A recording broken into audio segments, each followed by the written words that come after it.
sabi sa kay Tongin. Mahawa ako eh.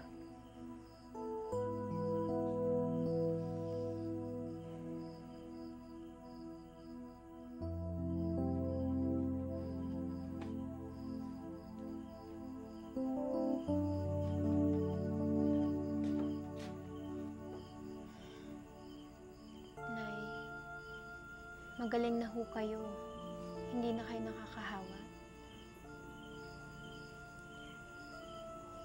Hayaan mo na, anak. Para wala nang gulo. Ano? Dito mo patutulugin si inay? Eh, ayaw nga siya patulugin ni Chong sa kwarto nila. Ay nako, doon na siya sa labas, no? Doon na siya sa salas. Ano ka ba, Eloisa? Ina pa rin natin siya. Eh, paano kung mahawa ako? Diyos ko, tagal-tagal kong nagpapakinis. Naku para lang naman makapag-asawa ako ng mayaman. Para naman hindi nakakahiya. Sabay patutulugin mo siya sa tabi ko. Naku yang anong yan. Ano? Ba't hindi mo ituloy, Eloisa?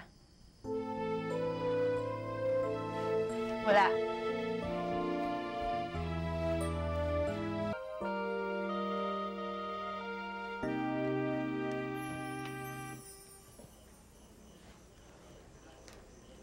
Nay? Nay, dito na lang ho kayo matulog. Mainit naman ho sa kwarto namin. Mas presko dito.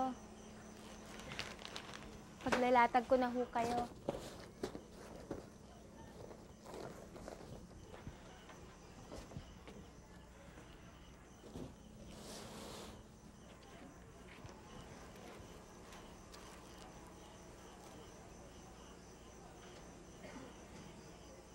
Nay?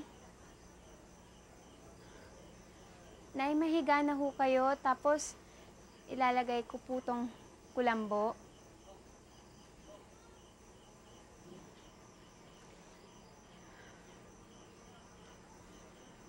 Nay?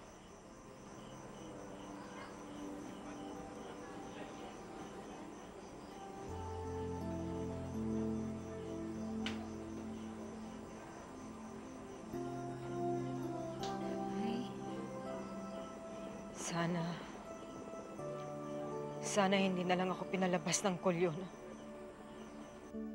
Doon hindi ako pinandidirihan dahil pare-pareho lang kami.